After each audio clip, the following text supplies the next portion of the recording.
Here, I'm about to finish the whole gameplay of Until Dawn.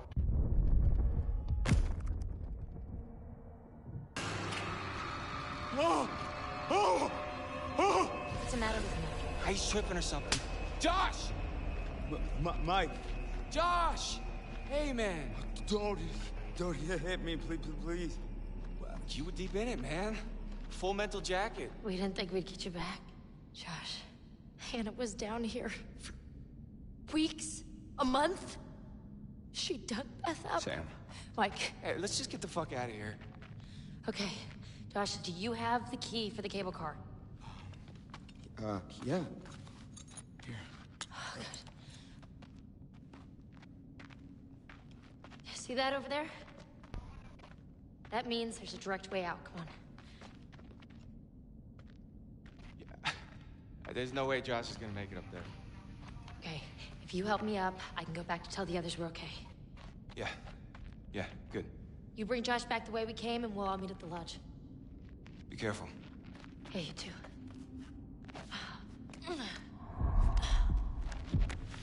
Alright, let's go, you fucked up son of a bitch.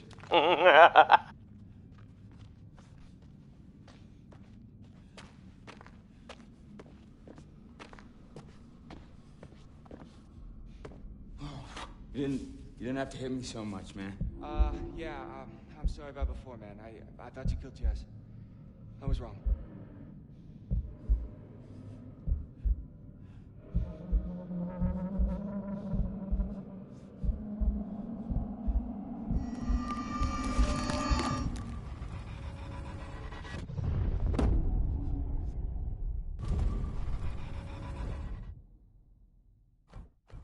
I just need 2, 1, 1.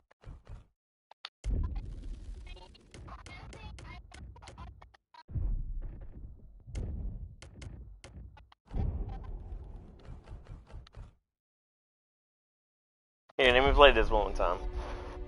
Terrible thing, and my grandfather could not defeat it. Sometime after, the prospectors came to mine this mountain, until a cave-in trapped Pierce again. And there were dozens of men with no food, no light. And in that blackness, the hunger came. They were consumed by their abominable cravings and driven mad. Murderers. Cannibals. Eating human flesh. Taunt them with fire. Years after many moons and many hunts, I'm free, out of my grasp, beyond my reach. Until one night, a year ago, I was finally able to get him in my sights. But we were not alone in the woods that night. Fuck! No! I couldn't save your friends, but I could avenge them. Alright.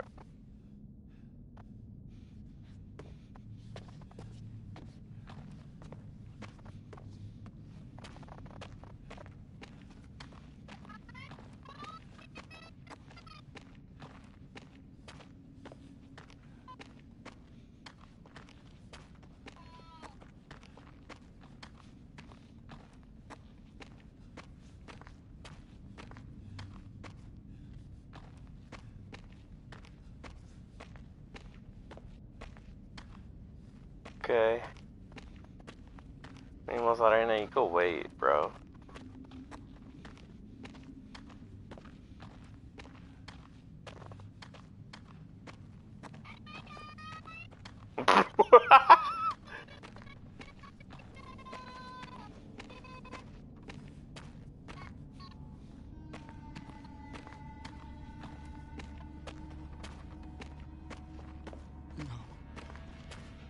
No. So I know Matt's alive. And I know Jess is alive.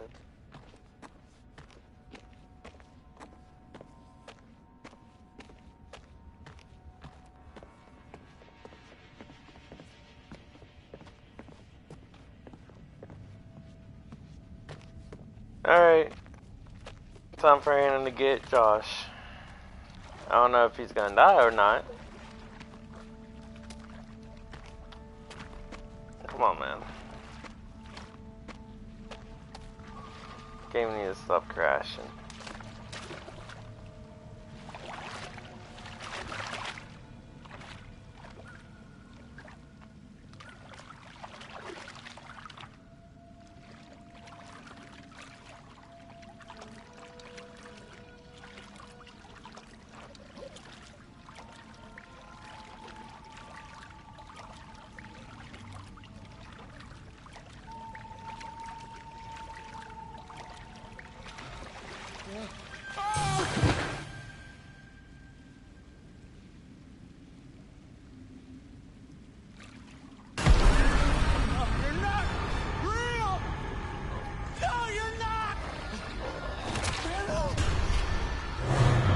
I'm glad.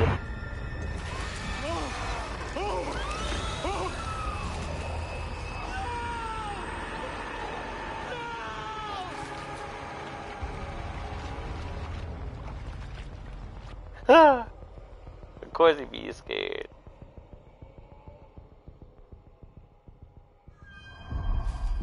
Matt.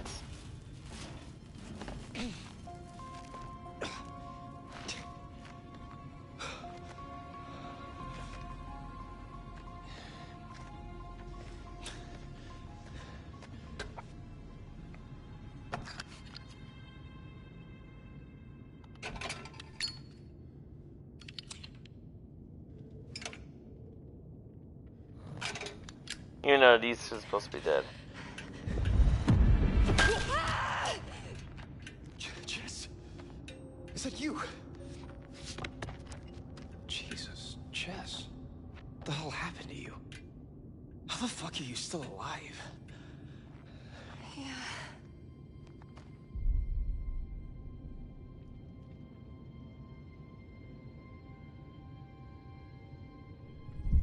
How did you end up down here?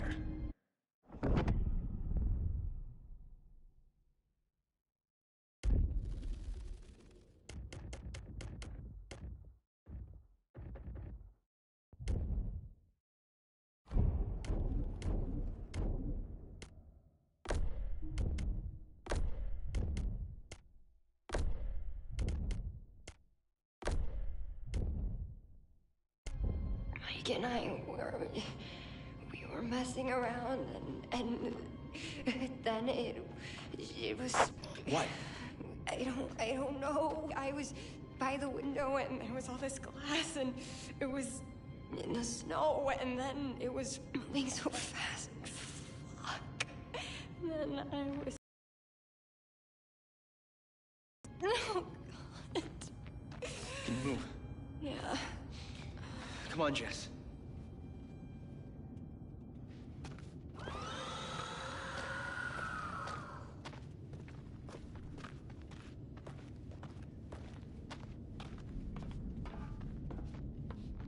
Look at that.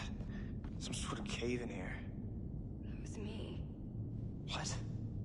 I fell through that roof. You fell this far? Jesus. Makes two of us. What? I fell off a goddamn fire tower down here. You're kidding me.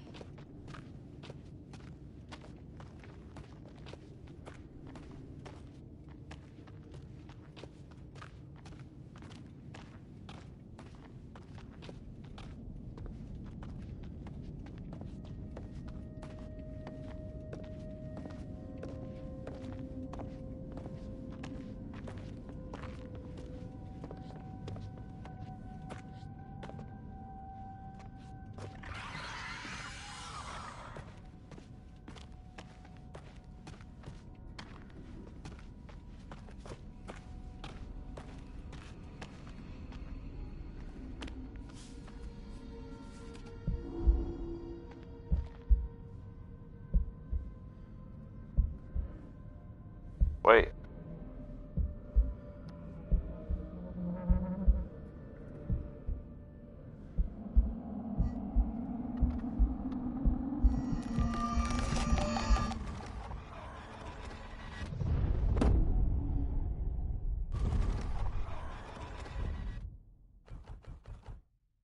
Finally, 2 complete, dog.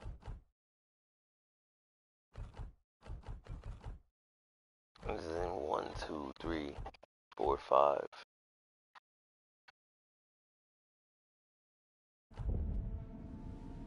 And then I gotta keep these 2 annoying asses alive.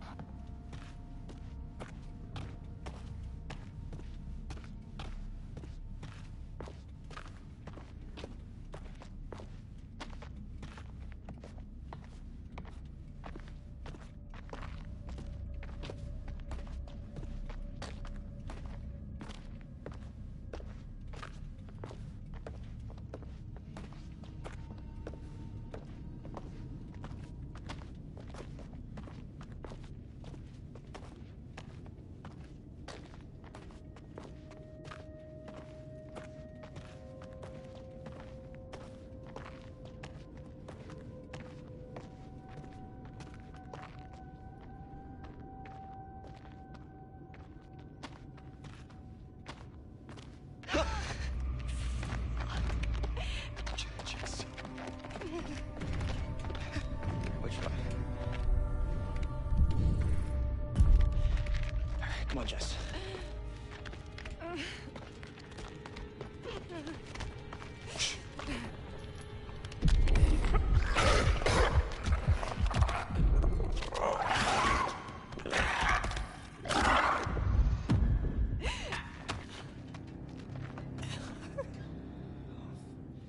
Jeez. Does this hurt? Alright. Alright. Let's go. We gotta do this. Get out of here. Come on. Come on. Come on, come on.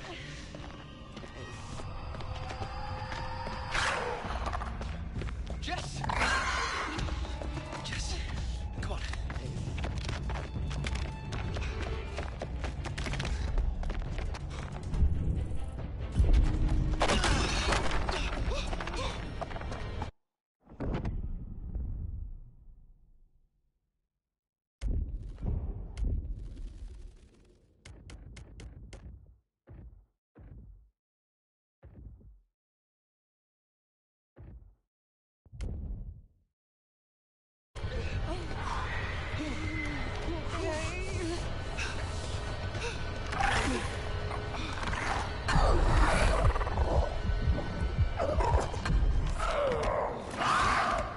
God.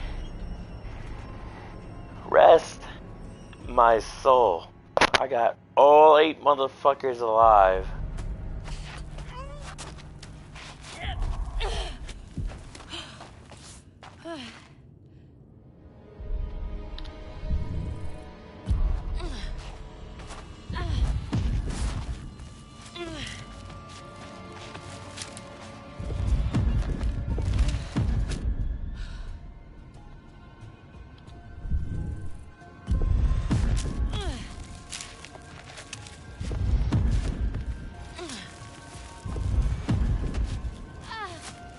Come on.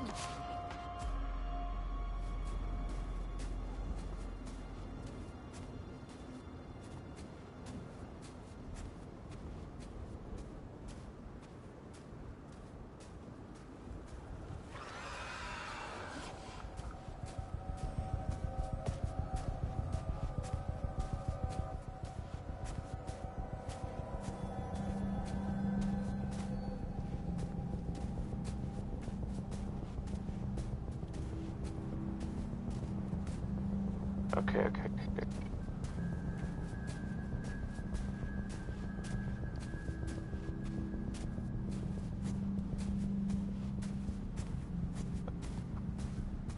I'll be making circles just to find a damn totem.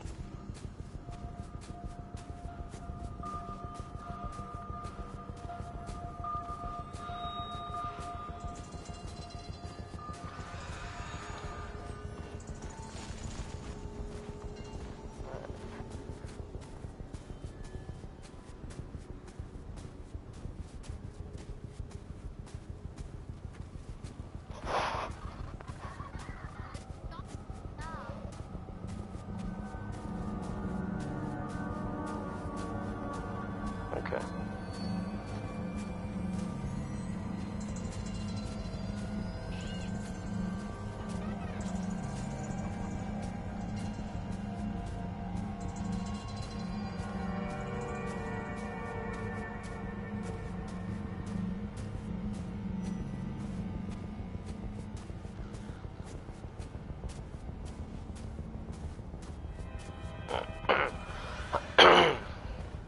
Alright, Ben.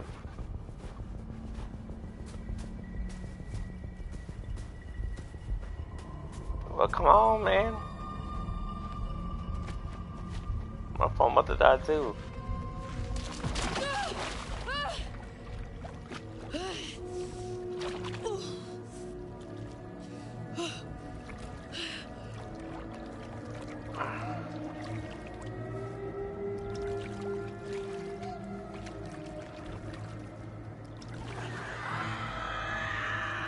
They're close.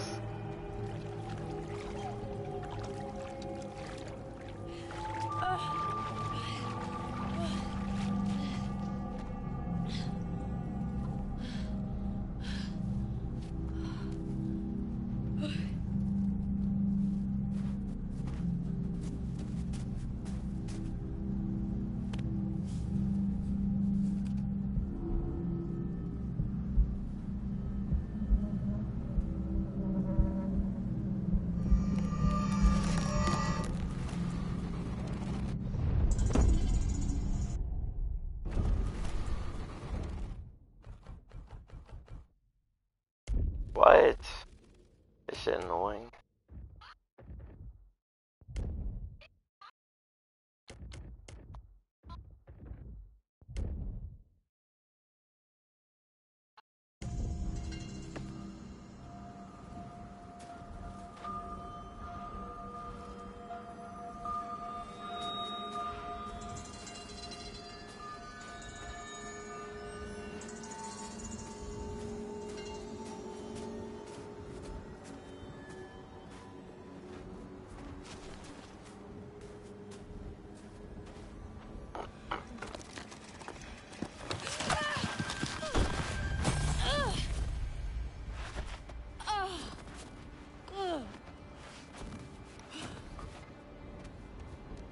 This is the last level.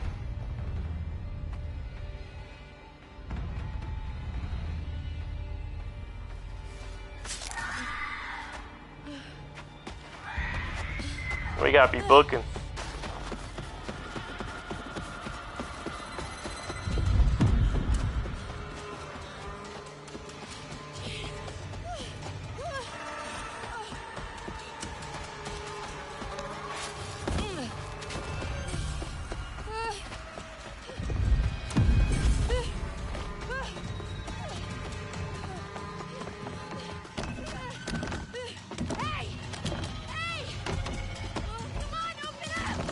That is the tense part.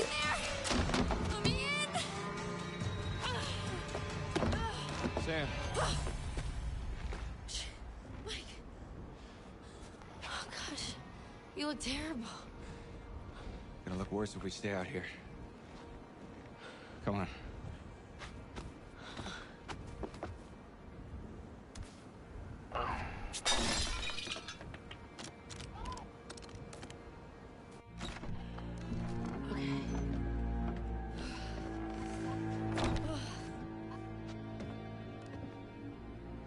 Mike, what happened to Josh? I got him. God, what an awful way to go.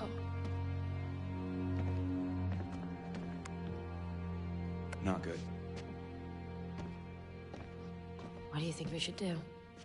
We should check the basement. Might be someone left down there.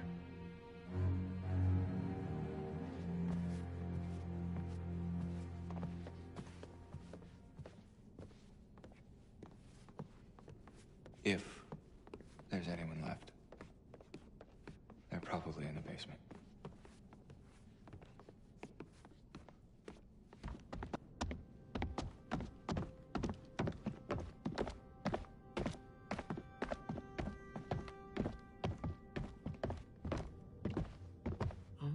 How do you rate our chances of survival? Hmm? I'm trying not to think about it.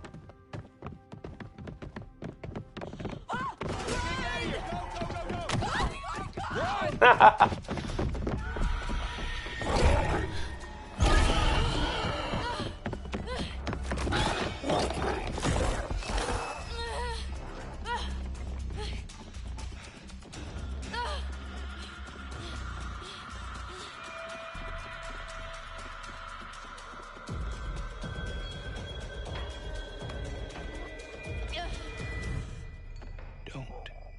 Move. Don't fucking move a muscle.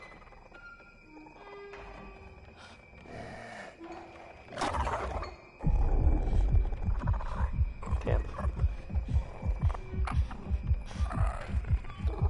Come on. End it. Fuck.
End it, end it, end it.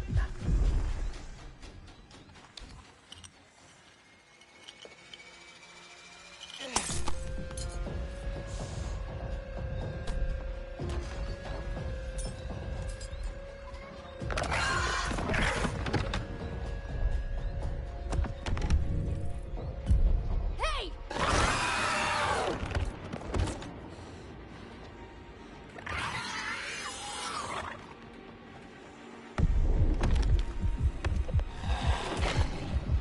Fuck.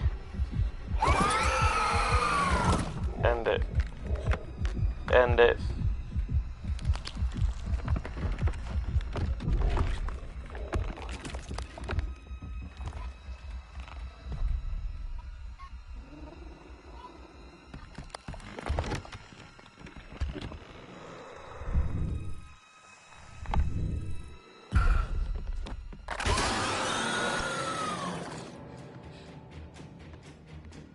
All right.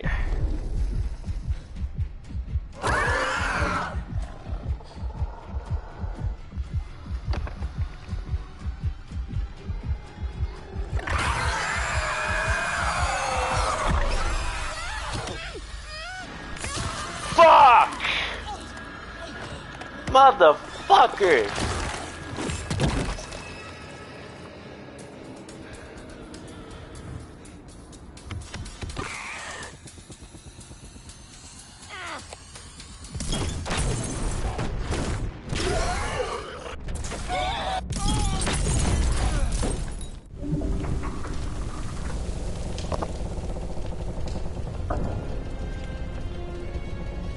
Why is that so fucking hard?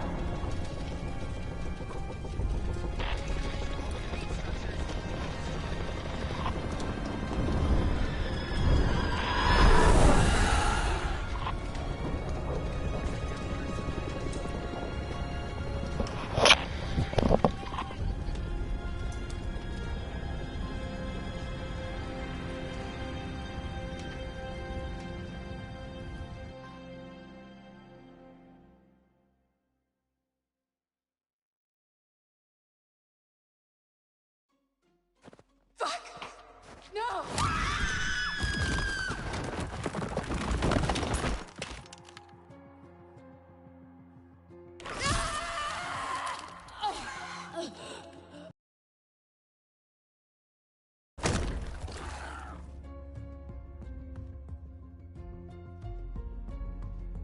the old man, I don't know how to describe him. I mean, You said you thought he was stalking you at first. Did anyone else in your group think that? well, yeah. Is it possible they could have killed him? What? No. No, you don't understand. Don't you And understand? he attacked you. He saved my life. And I watched him die.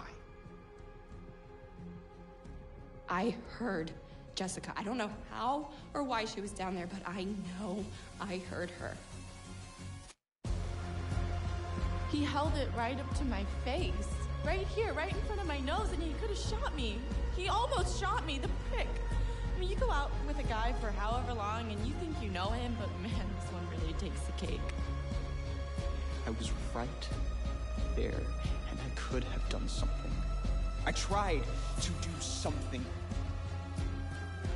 It wasn't good enough. How did you end up in the mines? I was carried and taken and What did you see? I don't know. I don't know. He was out of his fucking mind. He wanted to hurt us. Okay? And I thought he was the one who attacked Jess. Where's Matt? Is he okay? Are they done looking at him? I'm just a little worried because, I'm his girlfriend. Did he tell you that? I mean, I probably wasn't his favorite person there for a couple minutes, but he knows how devoted I am to him. He knows. He said he knows, right? Your friend Ashley, she told her she tried to help you. She said she heard you calling out. Not me. Mike. What do you remember? He came for me.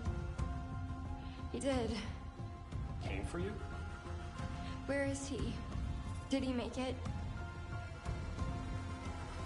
Josh helped us. And then... Fuck, man. That thing, okay? The Wendigo. It came out of the darkness and it just... I don't know. I heard screaming. I got out of there. There was no point in both of us dying.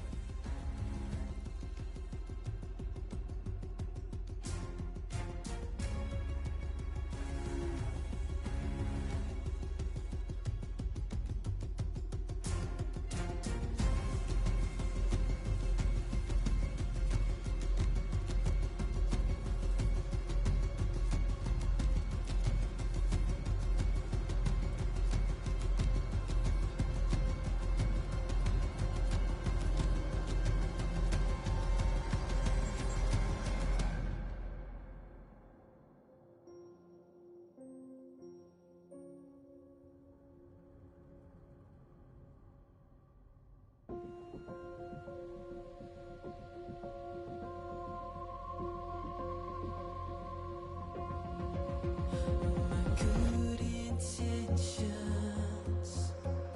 never good enough. Must have had your reasons. Guess it's just my luck. Got the strangest feeling, a familiar face. Is it you I'm seeing? Am I still awake for this?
survivor. One survivor key.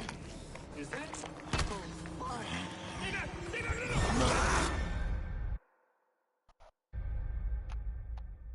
My phone's almost dead too. God, I'm so mad, bro. That shit pissed me off.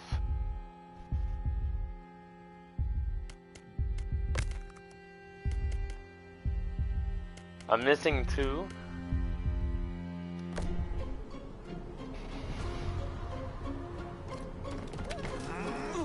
It was really exciting when we found out that we were going to be working on Until Dawn again, and it was a really exciting opportunity to revisit the music for the game. The original score by Jason Graves really brought the game to life, and we were keen to elevate and enhance on the foundations that he'd laid. When we first started this process, Mark's name came up as someone who was doing some really interesting stuff in the horror space. I tend to steer away from cliche all the time. I try to look for what's needed, but how can I twist that in a certain way to make it hopefully something that you haven't heard a million times before. He'd done some great work in films like The Lighthouse and The Witch. He found elements from those film worlds that really picked out interesting things from the narrative, and we were keen on doing something very similar in Until Dawn. One of the first things we started looking at when we started on this game was the main theme and how we wanted to update that for the title. You'll hear that from the very beginning, and it will be introduced all throughout the game and at key moments. I think the importance for us was having something that had a real hook to it, that was really identifiable, that you would hear it in any style and in any part of the game, and you would immediately pick up, oh, this is relating to the wider Until Dawn universe. Did you see this view? I mean, holy cow. Each environment, we really wanted to create its own musical character that would go with it. So for the mines, the sanatorium, the forest itself, and the lodge, we had 4 different suites that would sit within these worlds that would give each of them a character and their own kind of melodies and sound world, which you immediately knew when you were changing from environments, changing between different characters. It kind of sat you in that place very quickly. You understood where you were because of that musical world. I try to evoke the feeling of being in these places, like with the mines. It's metallic. It's the scraping of the wheels on the mine car tracks, and it's echoey, so there's more reverb. It's not so in your face. It's more sort of a haunted feeling. Then the lodge would be close. It's indoors in a nice warm cabin, so it's more in your face. I think one of the most iconic places in the game is the sanatorium. It's got a lot of history to the building, and we had a lot of fun introducing bits of music from that past and making it feel like there was history within the music that was kind of distant memories as you were exploring it. You guys go ahead. I'm just gonna wait here for a bit. See who else is coming. One of the things that we wanted to do in this reimagining of Until Dawn was look at character themes and seeing if there's more opportunities to bring in thematic material to represent each of the characters. And that might be a melody, but it also might be something more like an instrument that represents that character. I think in this score there was probably more of an accent on melodic motifs for all the characters, and that was sort of new to me because I tended to do a lot of broad brushstrokes where you're really scoring the vibe of the overall film. Wait, okay, so you hear that too, right? The score was mostly done in the box, so that's basically in my home studio with not a lot of acoustic instruments performed within the recording of the score. When you're composing, in the box, as we say, there can be a certain thinness to the sound. It's sort of closed in like that. But as soon as you get more players involved, and recording in this beautiful studio, then the whole sound just sort of widens up and becomes larger than life. With a couple of the sessions we're doing here, we're kind of trying out some more experimental things, and our kind of goal here is to really find some interesting and unique sounds that can really characterize some of the places and sequences within the game. One of the cues even has all of the players blowing across their cellos and double basses, which creates this really eerie, windy sound, and yeah, a lot of those kind of creative effects really help create this kind of eerie, uncanny space, because you're taking the acoustic sound of the instruments, but then kind of manipulating it in a way that you're unfamiliar with, and kind of you get this uncanny valley feel to it. We've got a percussionist coming in who's basically bringing a truckload of interesting and fun sounds, including squeaky hinges and other bizarre contraptions that we're going to be playing around with to make kind of interesting and unique sounds. We set out to create something that was very different from the original and to help score the environment, score the characters, and create a little bit more of an overarching thematic experience for the game. And I think we've achieved that. Both Joe and James were just a pleasure to work with. I mean, the team worked together just like the meshes in a gear. It's just been wonderful. It was amazing to be able to reimagine the score and go on this new journey with it. I'm really excited with how it's come out, and I hope the audience enjoy it as well. This was all very, very new to me, but very, very exciting. You know, you got to shake up your world now and then.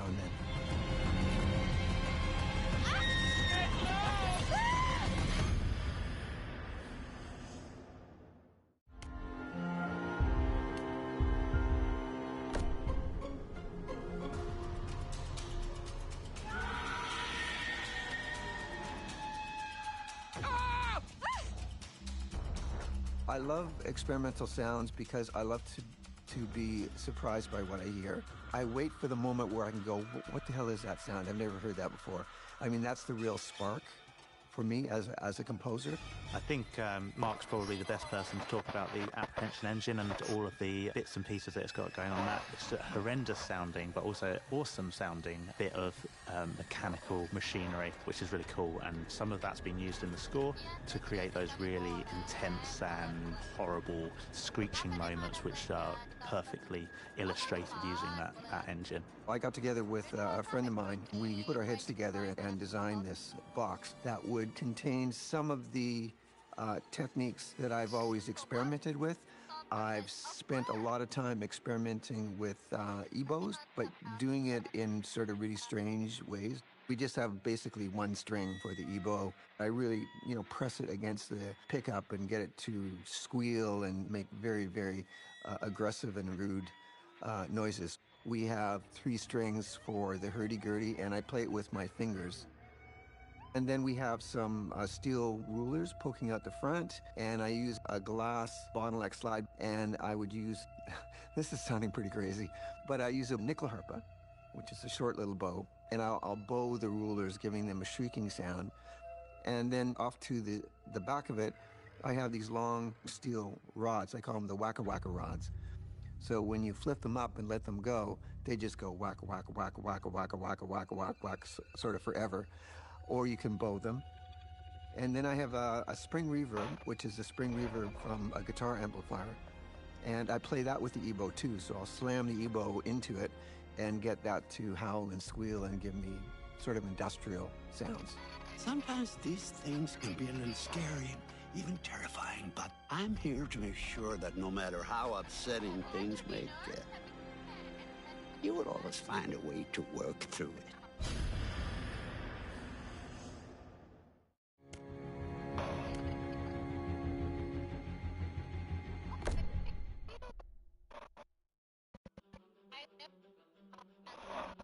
I am Hayden Panettiere, and we are here at the studio recording Until Dawn. My name is Rami Malek, and I play Josh. My name is Megan Martin. My name is Brett Dalton. My name is Antonella Lentini, and I played Hannah and Beth. My name is Jordan Fisher, and I play the character Matthew, Matt for short. I'm Nicole Bloom, and I play Emily in the game.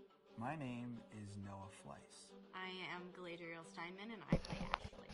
So Until Dawn is the story of 8 teenagers who revisit this cabin in the woods about a year later after a really traumatic experience where I've lost 2 of my sisters, so coming to kind of get some closure in that respect. One of the things that Larry does really well is make these multi-layered characters, and I think for just the story in general, it follows the quintessential horror film plot lines, but the characters are so unique in themselves, and I think that's very cool. Oh, I hope this was the right thing to do. What? You know, getting everyone together on the anniversary. I mean, Josh seemed really pumped about us all doing something, didn't he? Yeah, no, he definitely did. I haven't seen him so excited about something in forever. Good. Sam and I have a few things in common, such as being huge lovers of animals.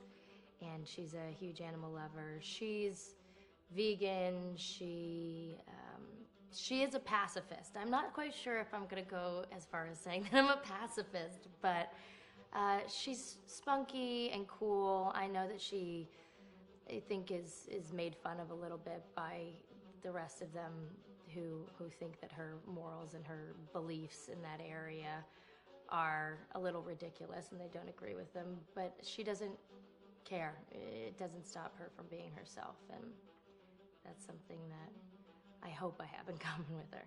You know, he definitely can be depressed at some times and a bit of a loner, but he takes some solace in one of his sister's friends, Sam, played by Hayden Panettiere, and invites everybody back to the same house the next year to kind of find some closure.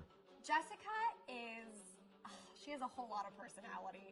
She is definitely the sort of mean girl character that, you know, at school she knows she's pretty, she knows that boys like her, and she's gonna use it to her advantage.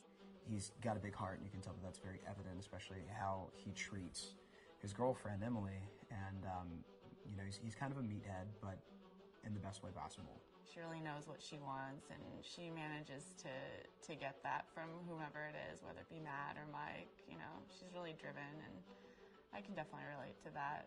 My character is Chris, and he is what society might consider the nerd of the group, and he kind of embraces it. Ashley she's a little more serious than some of the other girls. She's definitely very intelligent and thoughtful. She kind of looks at the whole big picture of things. She's not quite as geeky as Chris, but they connect in a lot of ways. Mike is like big guy on campus. He's the class president who has some charm and has brain, and I don't know, people seem to like Mike. He gets away with a lot though. He can be kind of jerky. The fact that he really just kind of wants everyone to be happy, and he's a people pleaser, and I can definitely attest to being, you know, that guy. I'm always the friend that wants everybody to be happy and wants everybody to be taken care of, and that's definitely Matt. But also, like, this character is just so fun. I rarely get to play the bitch, and so it was really fun to do that. The spirit of things, seriously, what's wrong with you? I'm just trying to lighten the mood, Em. Don't be like that. Like what? The way you're being. You always get like this. I just think this is just the coolest thing to be a part of, and I just think it's going to take the world by storm. I really do. I think this genre is the wave of the future, and I think that once people see the potential behind it, of getting to interact with the drama that you're witnessing unfold in such a realistic way, that this is how entertainment's going to be from now on.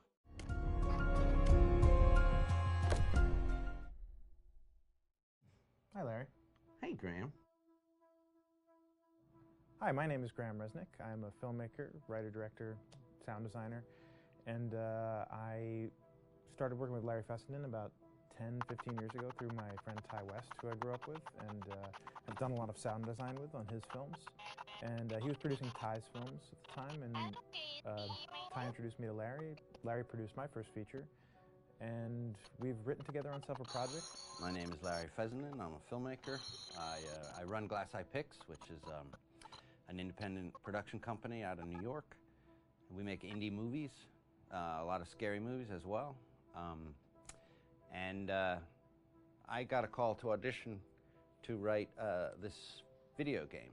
And I called my pal Graham Resnick because Graham is a gamer. And while I thought I could offer something to the idea of writing this multi-branching story, I knew that I would want Graham's expertise as a lover of gameplay, since I guess games were started. So and just as a lover. And as a lover, yes. Which is why there's so many sex jokes in the game. There was one Italian website that did say the Larry that's Fessenden and right. Graham Resnick, the two lovers behind Until Dawn. Come here. Maybe I know how to handle you too. I am definitely ready to be handled. So I wanted Graham by my side. Yeah, and we got the gig, and it's been an amazing ride. Oh, hell yeah. Oh my god. She's taking her shirt off. What? Oh my god. Matt, what are you doing here? Hannah. I'm sorry, Hannah. This all got out of hand, but... So in the game, the basic setup is that a year prior to the game's start, all these kids had gone up to a ski lodge that was owned by the parents of one of the kids, or a couple of the kids, and some of the teenagers played a prank on some of the other teenagers, and a terrible tragedy occurred when a few of them, two sisters, ran out into a blizzard, and were never seen from again.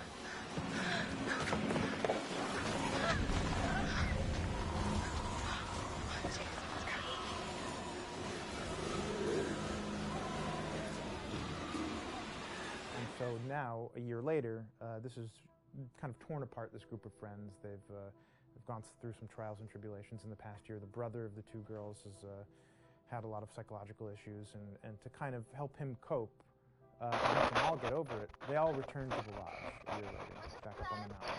And the idea is to get over it, but... the healing does not begin. Yeah. And these kids are all trying to find themselves.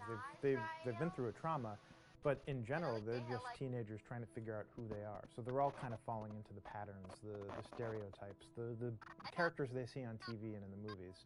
I think we were very interested in taking genre tropes and kind of making them sort of refresh them.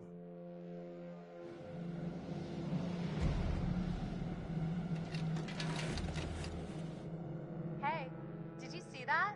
Dad said it'd just be us this weekend. We're familiar with how slasher movies work. Most people have seen some horror movies, and we have established notions and preconceptions about the roles of the players in horror movies and how they talk and how they get killed and how they have sex. And to bring you into the game that way and then subvert a lot of those expectations was kind of hard. They're haunted by some incident that happened in their past, which I think you pretty much figure out that that's going to have a role in their interaction. Yeah, so I think what was fun was we take some sort of stock characters and we try to give them some shape, but at least at the beginning they're recognizable in the way of groups of friends. There's the jock and the bitchy girl and the rivalries between everyone. And oh my gosh, and really fun characters too. Like we just had so much fun living in the minds of these characters through writing the script. What do you think? Jesus! It was fun. I think we were looking to get that kind of banter that you see both in movies, but also that you absolutely have with friends, and sort of those inside jokes. And of course, as writers and as friends ourselves, we sort of developed little tracks, and we try to give the characters that kind of vibe.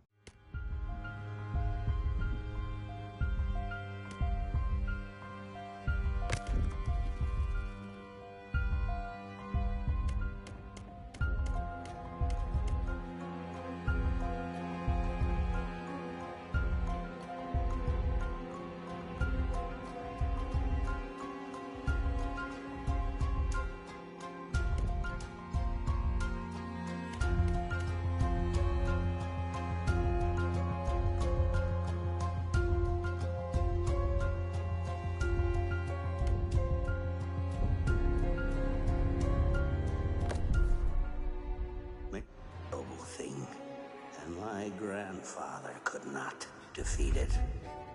Sometime after, the prospectors came to mine this mountain, until a cave-in trap curse again, and there were dozens of men with no food, no light. And in that blackness, the hunger came. They were consumed by their abominable cravings and driven mad. Murderers, cannibals, eating human flesh. Taunt them with fire. Years after many moons and many hunts, I'm free, out of my grasp, beyond my reach. Until one night, a year ago, I was finally able to get him in my sights. But we were not alone in the woods that night. While I was tracking the Macapichu, it was tracking something else. The Macapichu forced your friends over the mountain. There was nothing I could do. Fuck!